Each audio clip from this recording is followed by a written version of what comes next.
Saya selalu berdiskusi dengan rekan-rekan dosen bahwa, perguruan tinggi saat ini bukan lagi sebagai itu mercusuar ya, Iya.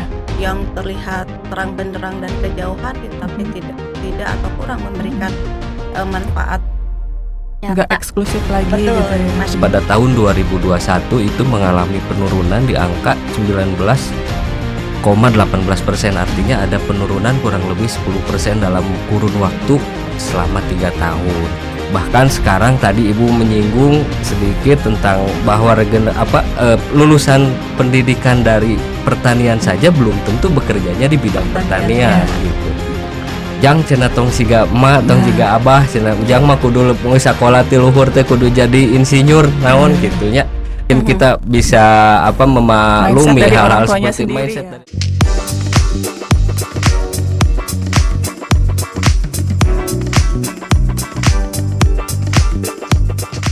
Assalamualaikum warahmatullahi wabarakatuh. Halo Sobat Tani, jumpa lagi di Obrolan Tani Kota Intan. Masih bersama saya, Lia, dan juga para narasumber kita tentang regenerasi pertanian. Baik, kita mulai saja lanjutkan obrolan dengan Ibu Tintin, Kang Reza, dan juga Kang Akong. Nah, sekarang saya ke Kang Reza nih sebagai perwakilan dari petani milenial. Bisa diceritakan Kang profil dan juga kisah sukses Kang Reza sampai bisa di titik yang sekarang. Oke, Assalamualaikum warahmatullahi wabarakatuh. Waalaikumsalam warahmatullahi Hormat saya kepada guru yang sudah membina pemikiran ini. Sebetulnya di kisah saya ini masih biasa saja. Banyak petani-petani milenial yang jauh lebih sukses daripada saya. Banyak rekan-rekan bisnis atau rekan-rekan petani yang jauh lebih. Tapi saya sedikit agak menarik ini. Saya lebih khawatir luar negeri masuk ke Indonesia.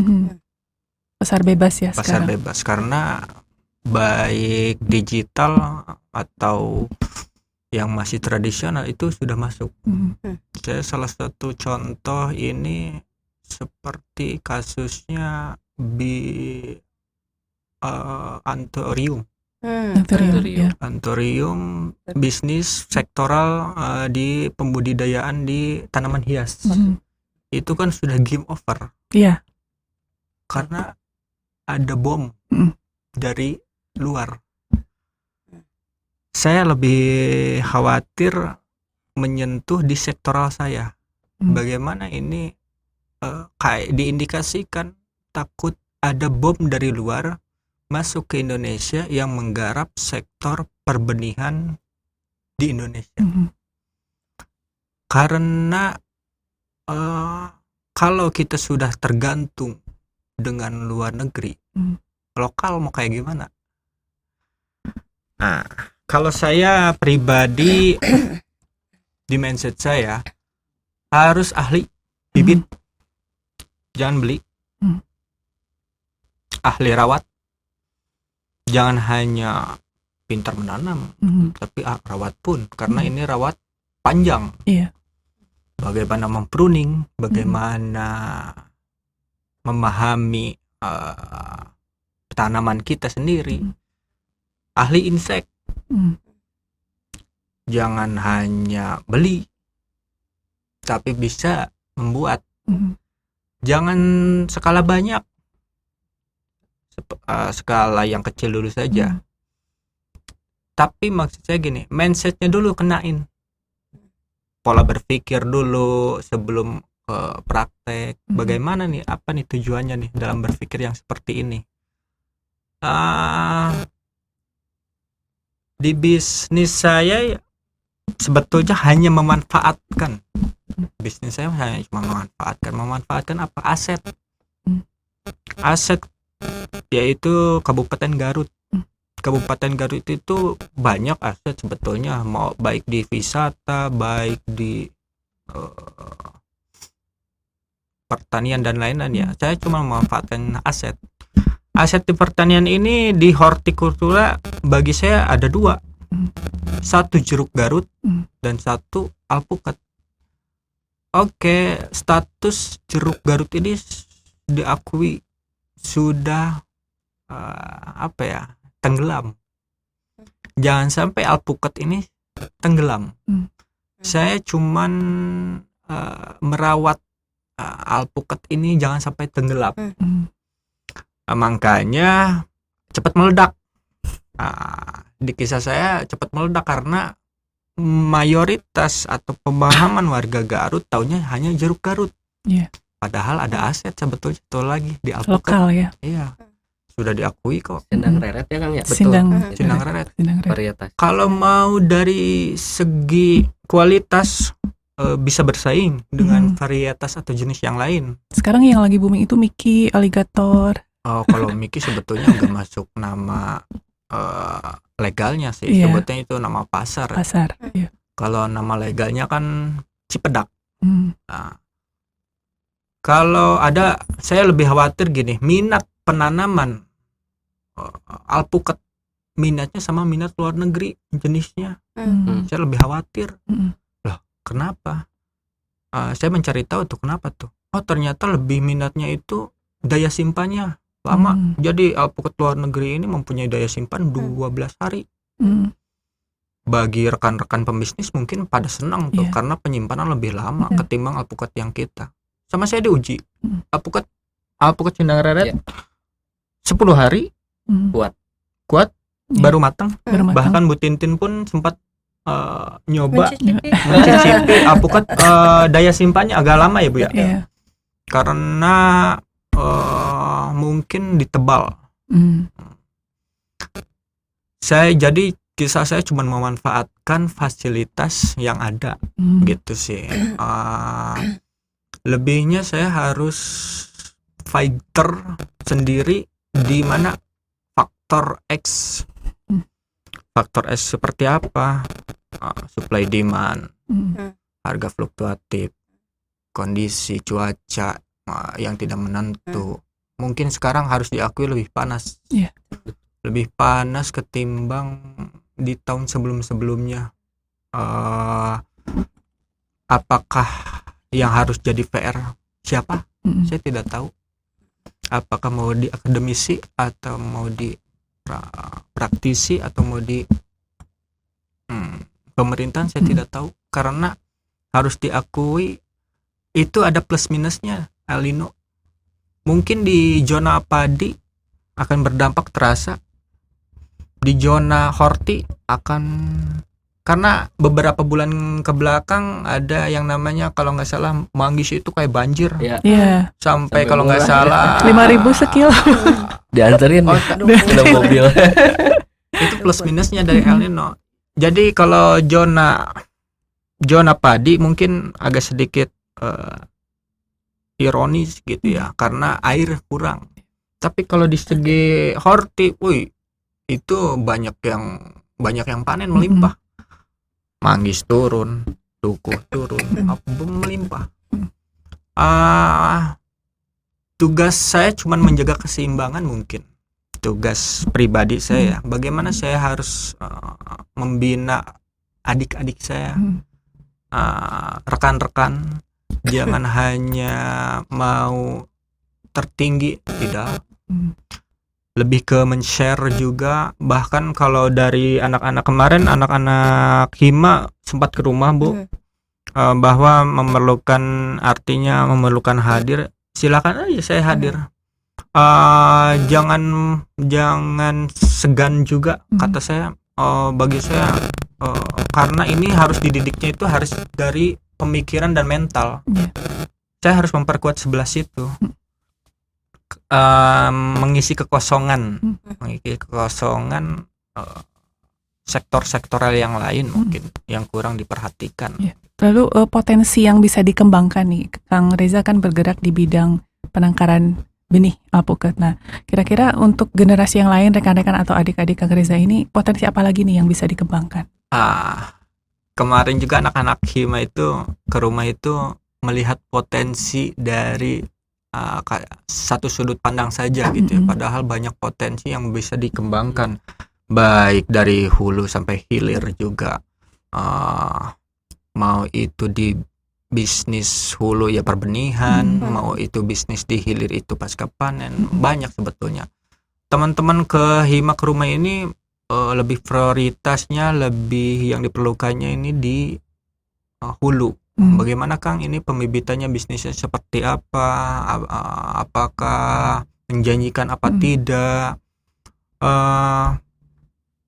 Bagi saya pribadi semua sektor sangat menjanjikan kalau dirawat dengan benar, kalau diperhatikan dengan benar. Karena jangan jago jual, jago rawat dan jago bibit pun kamu belum tentu.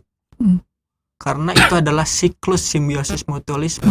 Kalau kamu seorang pembisnis pasti akan berhubungan dengan stok barang. Stok barang ya gimana caranya? Ya itu di proses budidaya. Gitu. Kita mungkin kalau saya ini harus seimbang. Harus seimbang seperti apa? Bagaimana saya harus memperhatikan agribisnisnya, supply demand-nya, kondisi pasar. Yang lebih sulit bagi saya itu jujur saja pas ada serangan dari luar. Buah aja udah game over. Kayak misalkan dihadirkan buah impor dan buah lokal, ya pasti akan lebih unggul buah impor karena lebih murah, kangkung. Salah satu lebih murah. Kalau masyarakat kita kan nyari yang murah ya. Betul. Kalau misalkan PR-nya mau murah, bagaimana mau mencapai harga murah kalau Anda masih tergantung pupuk, tergantung regulasinya, tergantung keahlian kita juga, produksinya. Biaya produksinya. Kos produksinya masih katakanlah kos produksi standar yang ada di ini. Ya jangan berharap murah. Karena salah satu saya bisa memainkan, karena saya seorang pemain bisa ini harus murah kayak gini. Ini harus mahal kayak gini gitu. Ada treatmentnya ya Kang ya? Betul. Ya. Dari segala sektoral pembahasan juga ada treatmentnya sih sebetulnya. Tapi kalau misalkan yang saya lebih khawatir ini ketika SDM yang lebih luas tidak memahami pola mekanisme, karena yang dipikirnya sama kebutuhan, Bu. Kebutuhan gimana besok masih makan dapur, gitu. Parbut kan? Iya, tapi padahal ada yang lebih khawatir di masa yang akan datang gitu. Kalau nggak sekarang, kapan lagi ya, Bu ya? Iya, betul. Baik, terima kasih Kang Reza nih. Saya kembali lagi ke Ibu. Bagaimana Fakultas Pertanian Uniga berkolaborasi dengan industri pertanian memastikan bahwa kurikulum itu mencerminkan kebutuhan pasar, Bu? Ya tadi ya Teh, seperti yang saya katakan juga sebelumnya bahwa kolaborasi gitu ya, kita dengan kampus ya dengan dunia luar itu sudah mutlak gitu ya hari ini gitu. Kita punya kurikulum itu juga kan harus terus direvisi gitu, dan dalam revisi kurikulum ini ya tentu saja tadi melibatkan pihak luar gitu kan, masukan dari dunia industri, dunia usaha, dari pemerintah, termasuk juga dari user ya kan, pengguna lulusan kami, terus juga mungkin tadi dari para entrepreneur gitu ya, lulusan kami mungkin salah satunya Kang Eja, itu juga menjadi masukan gitu. Tadi di luar saya katakan nih ke Kang Komara dan ke Kang Eja, saya nanti akan lebih banyak mendengar gitu ya. Lebih banyak mendengar gitu, karena ini nanti masukan positif sekali gitu ya bagi kita di kampus. Kalau tadi Kang Eja bilang yang paling penting itu kan mindset ya. Betul. Mindset dari SDM-nya. Betul gitu, Kang Eja bilang bahwa harus ahli nih gitu. Kamu jago jual tapi juga harus ngerti supply chain itu kan selalu terkait dengan on farm-nya gitu ya. Untuk memperoleh harga yang baik, ini kan prosesnya ini nggak bisa dilepaskan dari mulai hulu sampai hilirnya gitu. Dan keywordnya gitu, kata kuncinya adalah kalau tadi Kang Eja istilahnya adalah mindset SDM gitu. Kalau tadi saya bilang militansi.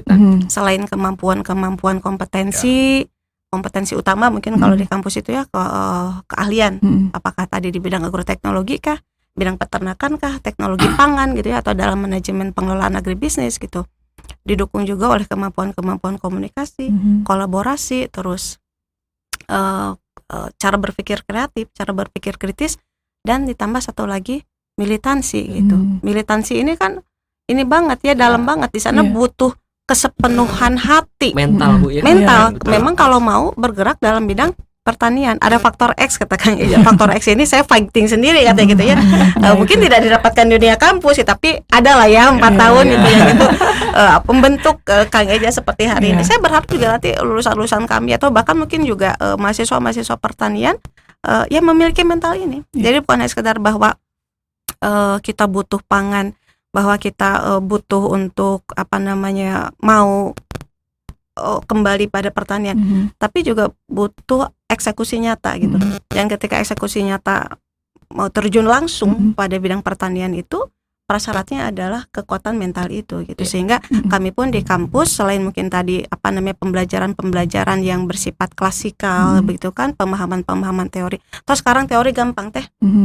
Ada banyak share knowledge gitu ya, Google kan sekarang AI aja udah sangat canggih. Kita bisa curhat sama AI gitu ya, mau tanya apapun tuh kan bisa. Ibu gitu aja sekarang kalau apa-apa curhatnya sama AI gitu ya. Skripsi ada chat GPT. Iya, chat GPT 3.5, 4.0 gitu ya. Itu kan canggih banget, bisa menjawab semua. Saya sudah bilang ke mahasiswa, dosen itu terbatas. Bahkan mungkin bisa lebih pintar kalian di kampus daripada dosen. Ngulik ya. Nah, dosen mah bedanya kuliah duluan, punya gelar duluan, itu aja. Beda waktu aja. Hari ini kalau kalian mau ngulik sedikit saja, bahkan itu bisa lebih canggih pemikiran pada dosen. Saya selalu bilang sama mahasiswa, tapi entah Bu ya, mahasiswa di kampus ini apa yang ada dalam pikirannya ya. Saya juga pernah muda, mungkin kita semua pernah muda gitu ya. Satu hal yang juga menjadi bagian dari proses pembinaan kami di kampus adalah proses pengenalan diri nih, proses pengenalan diri sendiri. Saya siapa, mau kemana gitu. Ini penting. Betul, passionnya di mana. Ini penting, harus didapatkan dalam masa studi 4 tahun ini. Makanya kami juga concern pada kegiatan-kegiatan pengembangan kemahasiswaan teh. Pengembangan kemahasiswaan, ada beberapa ormawa di kita. Tadi Kang Ija bilang ada himpunan mahasiswa gitu. Ada BEM, dan sekarang kan gerakan-gerakan kemahasiswaan pun saya pikir harus mulai merubah orientasinya. Kalau dulu zaman kita ya mungkin lebih pada sosial, politik kemasyarakatan gitu ya. Kalau sekarang saya selalu bilang ke mahasiswa, sekarang ini zamannya berubah nih. Gerakan kemahasiswaan harus lebih fokus, tendensinya adalah kepada pengembangan kapasitas diri. Benar-benar ini dibutuhkan pengembangan kapasitas diri, kompetensi people gitu. Power. Betul, people powernya, tapi people power menjadi petani yang produktif gitu kan, bukan menggerakkan petani. Bukan demo. Ya, eranya berubah menjadi petani yang produktif. Betul people power tadi, petani yang produktif. Dengan saya harapannya nanti lulusan-lulusan kami itu tadi lah, bukan hanya memiliki kompetensi tapi memiliki juga militansi. Dan ini lagi-lagi tadi betul harus selalu ngobrol gitu ya, harus selalu ngobrol lah gitu ya. Kolaborasi itu bisa terlalu keren istilahnya gitu ya. Ngobrol, sering-sering ngobrol gitu, baik dosennya gitu ya, baik mungkin juga mahasiswa-mahasiswa kita dengan masyarakat pelaku. Jadi paham nih identifikasi masalah sosial ekonomi yang tadi dikatakan Kang Komar di awal, atau juga Eja, permasalahan-permasalahan usaha. Itu bukan hanya di atas kertas, bukan hanya hasil riset artikel yang mereka baca dari jurnal saja, tetapi mereka dapatkan gitu kan dengan bertatap muka langsung, menatap mata Eja gitu kan, menatap mata mungkin para penyuluh di lapangan. Jadi kalau itu kan beda ya dengan hanya sekedar membaca artikel jurnal. Sentuhan emosionalnya Bu. Betul. Di ada satu lingkaran korporasi, baik itu di perusahaan-perusahaan yang raksasa ya, ada korporasi berhubungan antara benih sama pestisida sama fungi, itu mereka tuh kalau nggak salah korporasi. Artinya bagaimana si para user ini tergantung pada kita. Betul. Bagaimana kita bisa kok menciptakan circle itu yang saling gitu antara pemerintah, entrepreneur sama akademisi, bisa kok, biar mendapatkan cetakan baru ini, people power ini. Oh nih, tidak mudah untuk di-trigger, tidak mudah untuk dihasut, tidak mudah untuk intinya harus bisa berdikari sendiri, mental kuat, tidak Nah, mudah itu. sensitif. Ya. Tantangan Gen Z Bu Iya. sekarang mentalnya Iya. Kang Akom. Ya. Apa namanya tuh strawberry. Generasi Kadang strawberry ya. baru di komen sedikit udah sakit hati. Baper Iya. ya. Mental health. Iya. Baik.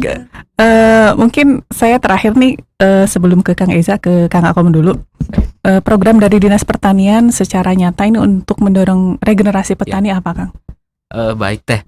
Memang seperti yang sudah saya sampaikan tadi, memang untuk program kegiatan yang ada di Dinas Pertanian, sementara ini kita masih ke program petani milenial namanya. Kalau sekarang berubah lagi jadi regenerasi petani.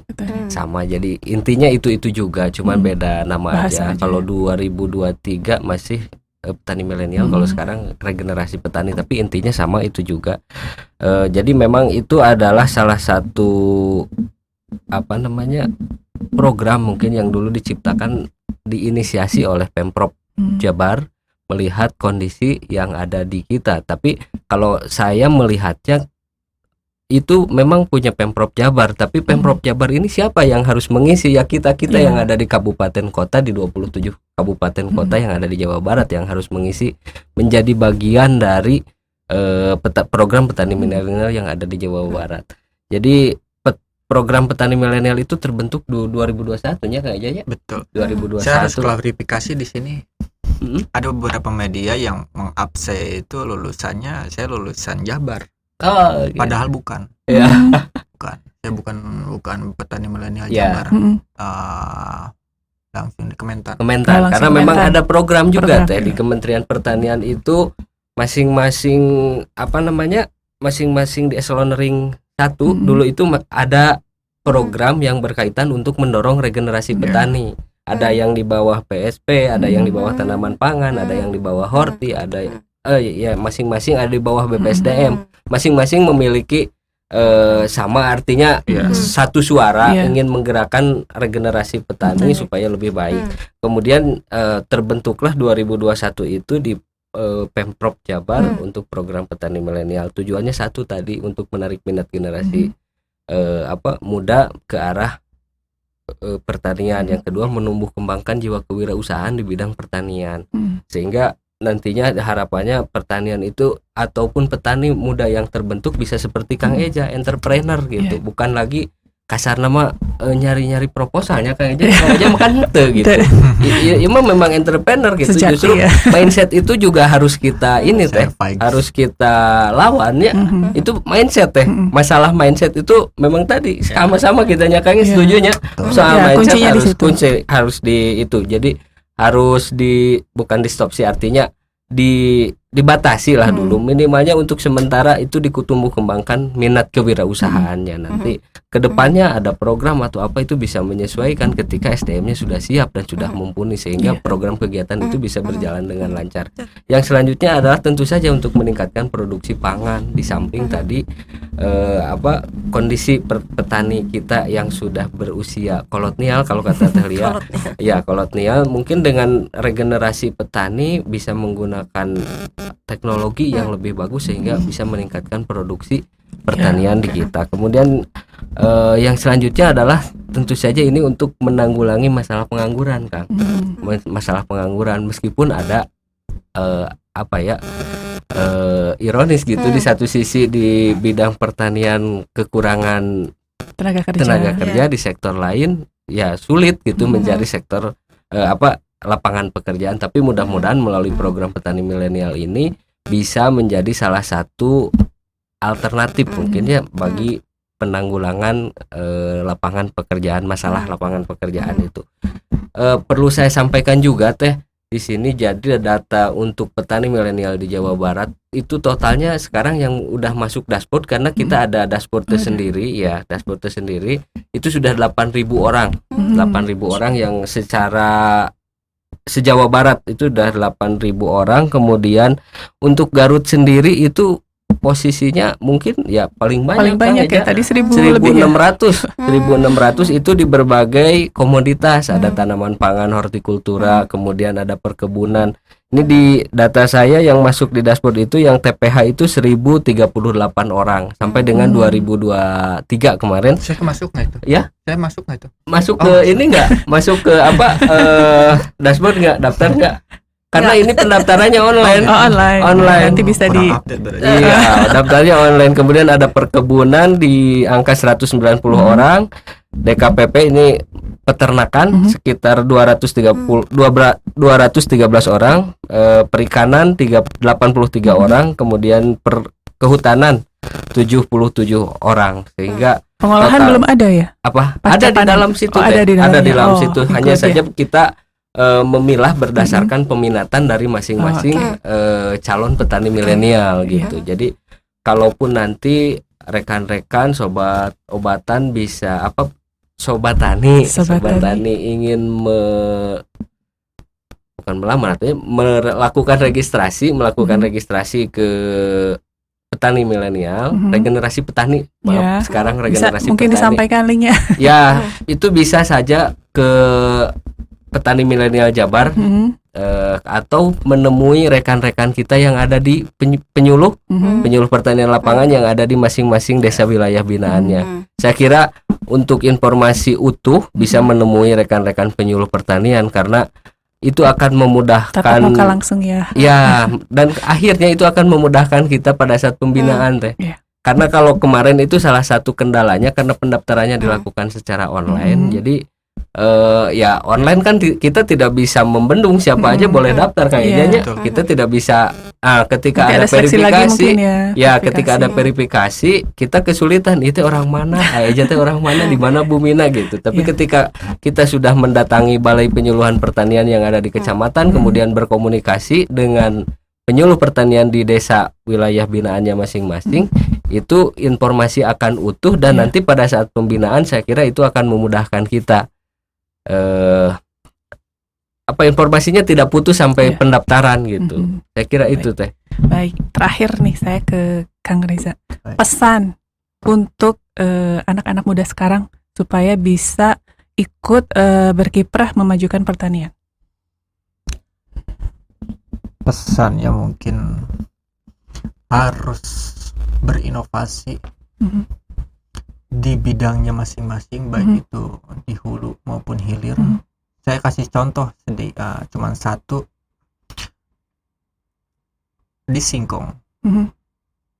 Bisnis di singkong ini sangat luas, bukan hanya keripik. Bagaimana kita mau maju? Bedah pola pikir. Bisnis itu hanya bukan jualan keripik singkong, gula singkong. Artinya agak sedikit berinovasi, beda dari yang lain gitu. Jangan sudah ada berkecimpung bisnis yang ada. Ciptakan marketmu sendiri, ciptakan inovasimu sendiri. Karena kalau untuk mengikuti ya bahasa Sundana wayahna nuturkeun pasar yang sudah ada, Selalu di belakang. selalu di belakang. Nggak mungkin, persaingannya agak sedikit berat kalau kita masih mengikuti pasar yang ada gitu. Artinya berinovasi, menciptakan pasar sendiri, terus belajar. Pertanyaannya mungkin sejauh mana manfaatmu bagi sekitar, jangan jauh-jauh dulu gitu. Pesan yang lain mungkin untuk saya nggak apa-apa kayak apa ya, kayak langsung berkaitan dengan pemerintah gitu. Silakan. Bebas. Ya mungkin bahasanya kebijakan mau keberpihakan kemana? Apakah mau di kebijakan prioritaskan kepada sayur, horti, apapun itu kebijakannya. Tapi pertanyaan saya, kebijakannya mau keberpihakan kemana? Karena sebagai entrepreneur itu pasti akan mengikuti kepada yang punya kebijakan, regulasi gitu. Garut ini punya citra yang sangat melekat gitu, sangat melekat di kabupaten yang lain. Salah satunya saya buka, Garut ini terkenal dulu jeruk Garut. Pertanyaan saya, kemana Iya. statusnya? Nah, Garut harus punya ciri khas sendiri, jangan punya mengikuti dengan petani-petani. Oke lah, salah satu mungkin Bayongbong juara dengan bawang merah. Bawang merah ya. Tapi kalau misalkan diturunkan dari bawang dari Jawa ya gitu. Satu lagi mungkin pesan kepada akademisi.